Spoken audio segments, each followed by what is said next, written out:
क्या आपने कभी रात के आसमान की तरफ देखा है और सोचा है कि हम आखिर आए कहां से? इंसान का जन्म कोई एक दिन का चमत्कार नहीं था, बल्कि करोड़ों साल की एक लंबी संघर्ष भरी यात्रा का परिणाम है। करीब 4.5 अरब साल पहले हमारी धरती एक आग का गोला थी। चारों तरफ लावा, ज्वालामुखी और जहरीली गैस है। न पेड़ थे, न पानी पीने लायक हवा। लेकिन वक्त बदला। लाखों सालों तक बारिश होती रही, धरती ठंडी हुई, समुद्र बने और फिर एक ऐसा चमत्कार हुआ जिसने सब बदल दिया। समुद्र की गहराइयों में कुछ रासायनिक तत्व आपस में मिले और बनी एक बेहद साधारण कोशिका। जी हाँ, इंसान की कहानी किसी राजा महाराजा से नहीं, बल्कि एक छोटी सी कोशिका से शुरू हुई। वही कोशिका धीरे धीरे विकसित हुई, उसने खुद को कॉपी करना सीखा और फिर कई कोशिकाएं मिलकर जीव बनने लगी। करोड़ों साल बीते और समुद्र में छोटे छोटे जीव तैरने लगे। फिर आया अगला बड़ा बदलाव। कुछ जीव पानी से निकलकर जमीन पर आए और उन्होंने हवा में सांस लेना सीखा। उनके शरीर बदले, हाथ पैर विकसित हुए। इसी लंबी प्रक्रिया को विज्ञान में विकासवाद कहते हैं। डायनासोर आए और खत्म हो गए, लेकिन छोटे स्तनधारी जीव बचे जिनका विकास बंदरों से मिलता जुलता था। करीब 60-70 लाख साल पहले अफ्रीका में कुछ प्राचीन प्राणी 2 पैरों पर चलना शुरू कर चुके थे। यह एक बहुत बड़ा मोड़ था। 2 पैरों पर चलने से उनके हाथ आजाद हो गए। हाथ आजाद हुए तो उन्होंने चीजें पकड़ना शुरू किया, पत्थर उठाए, उन्हें तोड़ा और पहला औजार बनाया। यहीं से शुरू हुआ असली बदलाव। धीरे धीरे उनका दिमाग बड़ा होने लगा, सोचने की क्षमता बढ़ी और उन्होंने समूह में रहना सीखा, शिकार करना सीखा, आग जलाना सीखा और लाखों साल की इस यात्रा के बाद जन्म हुआ आधुनिक इंसान का, होमो सेपियंस का। करीब 3 लाख साल पहले अफ्रीका में ऐसे इंसान थे जो सोच सकते थे, महसूस कर सकते थे और भाषा के जरिए संवाद कर सकते थे।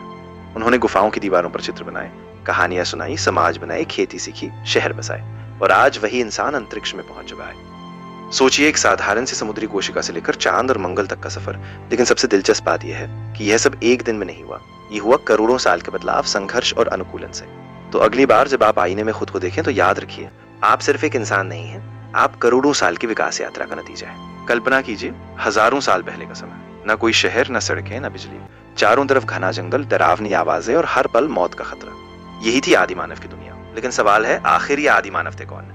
करीब 25 लाख साल पहले अफ्रीका की धरती पर कुछ ऐसे प्राणी मौजूद थे जो न पूरी तरह जानवर थे, न पूरी तरह आधुनिक इंसान। इनमें से एक प्रजाति थी होमो हैबिलिस। इन्हें हैंडीमैन कहा जाता है क्योंकि इन्होंने सबसे पहले पत्थरों से औजार बनाए। यहीं से इंसानी सभ्यता की शुरुआत हुई। आदि मानव का जीवन बेहद कठिन था। वे गुफाओं में रहते थे क्योंकि गुफाएं उन्हें बारिश, ठंड और जंगली जानवरों से बचाती थी। उनके पास कपड़े नहीं थे। शुरुआत में वे पत्तों और जानवरों की खाल से शरीर ढकते थे। खाना, ना कोई रसोई, ना होटल। वे शिकार करते थे या जंगल से फल, कंदमूल इकट्ठा करते थे। उनका हर दिन एक जंग था, जिंदगी बचाने की जंग। फिर आया एक बड़ा मोड़, आग की खोज। जब आदि मानव ने आग जलाना सीखा, सब कुछ बदल गया। आग ने उन्हें ठंड से बचाया, जंगली जानवरों से दूर रखा और खाना पकाना सिखाया। धीरे धीरे उनका शरीर और दिमाग विकसित हुआ। समय के साथ एक नई प्रजाति आई, होमो इरेक्टस। ये पहले आदि मानव थे जो पूरी तरह सीधा चल सकते थे और अफ्रीका से बाहर भी गए। फिर आया होमो सेपियंस, आधुनिक इंसान। इनके दिमाग का आकार बड़ा था, सोचने और कल्पना करने की क्षमता थी। इन्होंने गुफाओं पर चित्र बनाए, कहानियां सुनाई और समाज बनाई। और आज हम अंतरिक्ष में हैं। एक साधारण कोशिका से लेकर होमो सेपियंस तक का सफर, यही हमारे अस्तित्व की कहानी है। जब भी इंसान का विकास की बात होती है, एक सवाल जरूर उठता है, क्या इंसान बंदर से बना है? बहुत लोग मजाक में कहते हैं, तो फिर बंदर अभी भी क्यों है? लेकिन सच्चाई इससे कहीं ज्यादा गहरी और रोमांचक है। इंसान सीधे आज के दंदर से पैदा नहीं हुआ, बल्कि इंसान और बंदर दोनों का एक साझा पूर्वज था। करीब 60 से 7 मिलियन साल पहले अफ्रीका की धरती पर कुछ ऐसे प्राणी रहते थे जो न पूरी तरह बंदर थे, न पूरी तरह इंसान।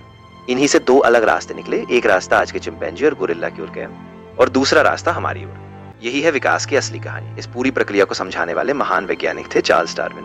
उन्होंने 1849 में अपनी किताब on the origin of species में बताया कि जीव समय के साथ बदलते हैं और जो जीव अपने वातावरण के हिसाब से ढलते हैं वही बचते हैं। अब सोचिए, अगर जंगल कम होने लगे और जमीन पर ज्यादा चलना पड़े तो क्या होगा? जो प्राणी 2 पैरों पर थोड़ा बहुत चल सकते थे, उन्हें फायदा मिला। धीरे धीरे उनके शरीर बदलने लगे। करीब 40 लाख साल पहले एक प्रजाति आई, ऑस्ट्रेलोपिथेकस। ये 2 पैरों पर चल सकते थे, लेकिन उनका दिमाग छोटा था। फिर आई होमो हैबिलिस, जिनका दिमाग बड़ा था। और फिर होमो इरेक्टस, जो सीधा चल सकते थे। और आखिरकार होमो सेपियंस, आधुनिक इंसान। इनका दिमाग बड़ा और जटिल था। इन्होंने गुफाओं पर चित्र बनाए, भाषा बनाई और समाज बनाया। लेकिन याद रखिए, विकास एक सीधी रेखा नहीं थी। बीच में कई मानव प्रजातियां थीं, जैसे निएंडरथाल, जो खत्म हो गईं या हमें मिल गईं। असल में विकास कोई तय मंजिल नहीं थी, बल्कि बदलाव और अनुकूलन का सिलसिला था। जो वातावरण के हिसाब से ढल पाए वही बचे, और इसी प्रक्रिया ने हमें आधुनिक इंसान बनाया। कल्पना कीजिए, हजारों साल पहले का समय। न कोई शहर, न सड़कें, न मोबाइल, न बिजली। चारों तरफ घना जंगल, डरावनी आवाजें और हर पल मौत का खतरा। यही थी आदि मानव की दुनिया। लेकिन सवाल है, आखिर ये आदि मानव थे कौन? करीब 25 लाख साल पहले अफ्रीका की धरती पर कुछ ऐसे प्राणी मौजूद थे जो न पूरी तरह जानवर थे, न पूरी तरह आधुनिक इंसान। इनमें से एक प्रजाति थी होमो हैबिलिस। इन्हें हैंडीमैन कहा जाता था क्योंकि इन्होंने सबसे पहले पत्थरों से औजार बनाए। यहीं से इंसानी सभ्यता की असली शुरुआत हुई। आदि मानव का जीवन बेहद कठिन था। वे गुफाओं में रहते थे क्योंकि गुफाएं उन्हें बारिश, ठंड और जंगली जानवरों से बचाती थी। उनके पास कपड़े नहीं थे। शुरुआत में वे पत्तों और जानवरों की खाल से शरीर ढकते थे। खाना, ना कोई रसोई, ना होटल। वे शिकार करते थे या जंगल से फल, कंदमूल इकट्ठा करते थे। उनका हर दिन एक जंग था, जिंदगी बचाने की जंग। फिर आया एक बड़ा मोड़, आग की खोज। जब आदि मानव ने पहली बार आग को काबू में किया, सब कुछ बदल गया। आग ने उन्हें ठंड से बचाया, जंगली जानवरों को दूर रखा और सबसे बड़ी बात, खाना पकाना सिखाया। कच्चा मांस पचाना मुश्किल था, लेकिन पका हुआ खाना नरम और पोषक था। इससे दिमाग को ज्यादा ऊर्जा मिली। अब उनका शरीर और दिमाग दोनों बेहतर होने लगे। समय के साथ एक और प्रजाति आई, होमो इरेक्टस। ये पहले ऐसे आदि मानव थे जो पूरी तरह सीधा चल सकते थे। इनकी ऊंचाई लगभग आज के इंसान जैसी थी और इन्होंने आग का उपयोग भी किया। फिर करीब 3 लाख साल पहले अफ्रीका में आधुनिक इंसान होमो सेपियंस का जन्म हुआ। इनका दिमाग बड़ा और जटिल था। इन्होंने सिर्फ जीने के लिए नहीं सोचा, बल्कि कल्पना की, भाषा बनाई और समाज की नींव रखी। गुफाओं पर चित्र बनाए, कहानियां सुनाई और धीरे धीरे शहर बसे। और आज हम अंतरिक्ष तक पहुंच चुके हैं। सोचिए, एक साधारण समुद्री कोशिका से लेकर चांद और मंगल तक का सफर। लेकिन सबसे दिलचस्प बात यह है कि यह सब एक दिन में नहीं हुआ। ये हुआ करोड़ों साल के बदलाव, संघर्ष और अनुकूलन से। तो अगली बार जब आप आईने में खुद को देखें तो याद रखिए, आप सिर्फ एक इंसान नहीं है, आप करोड़ों साल की विकास यात्रा का नतीजा है। कल्पना कीजिए, एक आदि मानव घने जंगल में खड़ा है, हाथ में सिर्फ एक पत्थर और सामने खतरों से भरी दुनिया। लेकिन वही पत्थर, वही ताकत ने इंसान की किस्मत बदल दी। इंसान की सबसे बड़ी ताकत उसकी मांसपेशियां नहीं, बल्कि उसका दिमाग था, जिसने 3 क्रांतिकारी खोजें की: औजार, आग और भाषा। सबसे पहले बात करते हैं औजारों की। करीब 25 लाख साल पहले होमो हैबिलिस ने पहली बार पत्थरों से औजार बनाए। ये औजार साधारण थे, लेकिन यही बदलाव की चाबी थे।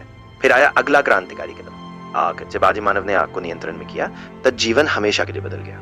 आग ने उन्हें ठंड से बचाया, जानवरों से सुरक्षा दी और खाना पकाना सिखाया। इस एक खोज ने इंसान के दिमाग को नया आयाम दी। और तीसरी और सबसे बड़ी खोज, भाषा। सोचिए, अगर भाषा नहीं होती तो क्या हम यहाँ तक पहुंच पाते? शुरुआत में इशारे और आवाजों से संवाद हुआ, लेकिन धीरे धीरे शब्दों में बदले और वाक्यों में। इसी से इंसान ने ज्ञान, अनुभव और सपनों का आदान प्रदान शुरू किया। औजारों ने ताकत दी, आग ने सुरक्षा दी और भाषा ने पहचान बनाई।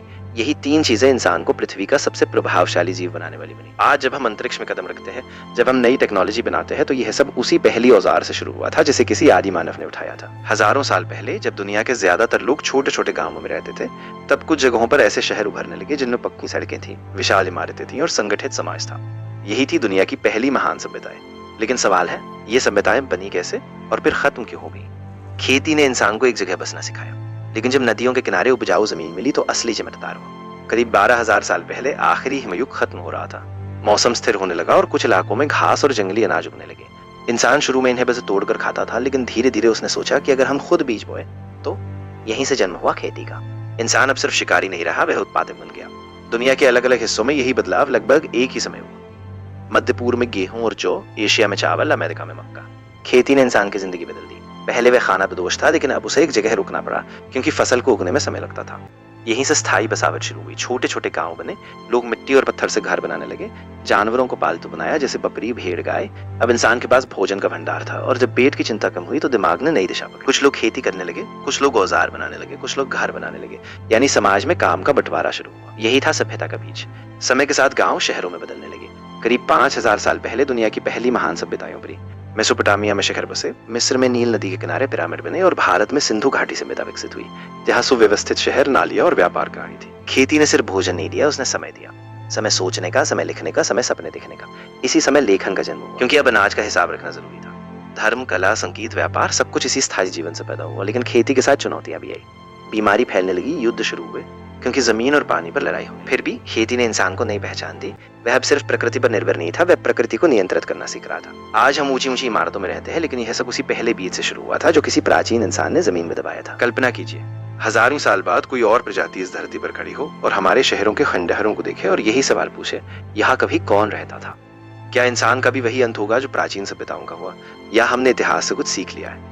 आज हम खुद को धरती का सबसे शक्तिशाली जीव मानते हैं। हम अंतरिक्ष तक पहुंच चुके हैं, कृत्रिम बुद्धिमत्ता बना ली है, समुद्र की गहराइयों को नापा है। लेकिन सवाल यह है कि ताकत ही हमारी सुरक्षा की गारंटी है? इतिहास गवाह है कि मेसोपोटामिया, मिस्र और सिंधु घाटी जैसी सभ्यताएं भी एक समय अजेय थी, लेकिन फिर भी उठ गई। आज हम दुनिया से जुड़े हुए हैं। एक देश की समस्या पूरे ग्रह को प्रभावित कर सकती है। जलवायु परिवर्तन, प्रदूषण, परमाणु हथियार, महामारी, ये सभी आधुनिक खतरे हैं। जलवायु परिवर्तन ही देख लीजिए, हिमनद पिघल रहे हैं, समुद्र बढ़ रहे हैं, जंगल खत्म हो रहे हैं। अगर प्रकृति का संतुलन बिगड़ा तो हमारी सभ्यता भी खतरे में पड़ सकती है। फिर तकनीक का सवाल है। कृत्रिम बुद्धिमत्ता, रोबोटिक्स, जेनेटिक इंजीनियरिंग, ये सभी हमारे भविष्य की कुंजी है। लेकिन अगर इनका गलत इस्तेमाल हुआ तो हम पहली ऐसी प्रजाति हैं जो अपने भविष्य का अंदेशा कर सकती है। हम जानते हैं कि खतरे क्या है, हम चेतावनी देख सकते हैं और हम समाधान भी खोज सकते हैं। यही हमारी सबसे बड़ी ताकत है। मानव इतिहास सिर्फ पतन की कहानी नहीं है, ये पुनर्जन्म की भी कहानी है। महामारियों के बाद हमने खुद को संभाला, युद्धों के बाद शांति की कोशिश की, आपदाओं के बाद निर्माण किया। हम गिरते हैं लेकिन हर बार उठते भी हैं। भविष्य सुरक्षित है या नहीं, ये कोई भविष्यवाणी तय नहीं करेगी, यह तय करेंगे हम। हमारी सोच, हमारे फैसले, हमारा संतुलन। अगर हम प्रकृति के साथ सामंजस्य बनाए रखेंगे, तकनीक का जिम्मेदारी से इस्तेमाल करेंगे और इतिहास से सीखेंगे, तो इंसान का भविष्य उज्जवल हो सकता है। लेकिन अगर हमने लालच, अहंकार और असंतुलन को चुना, तो इतिहास खुद को दोहरा सकता है। सोचिए, लाखों साल की विकास यात्रा, गुफाओं से लेकर अंतरिक्ष तक का सफर, क्या यह सब यूं ही खत्म हो जाएगा, या हम एक नई और भी उन्नत सभ्यता की तरफ बढ़ रहे हैं? सच्चाई यह है कि इंसान का भविष्य लिखा नहीं गया है, वह हर दिन लिखा जा रहा है। यही मानव यात्रा का सबसे रोमांचक हिस्सा है। अतीत तय था, लेकिन भविष्य अभी भी हमारे हाथ में है। तो याद रखिए, इंसान का भविष्य किसी तय कहानी का हिस्सा नहीं है। यह हर दिन हमारे फैसलों से लिखा जाएगा, हमारी सोच और हमारी जिम्मेदारी से। अगर हम संतुलन बनाए रखेंगे, प्रकृति का सम्मान करेंगे और इतिहास से सीखेंगे, तो हमारी सभ्यता ऊर्जावान, सुरक्षित और अनोखी रहेगी। यह हमारी कहानी है और यह सिर्फ शुरुआत है। अगर आपको यह वीडियो पसंद आया हो तो जरूर एक लाइक करें, इसे अपने दोस्तों के साथ शेयर करें और हमारे चैनल को सब्सक्राइब करें, ताकि हम आपके लिए ऐसी और रोचक और गहरी कहानियां लाते रहें। आपका समर्थन हमारे लिए बहुत मायने रखता है।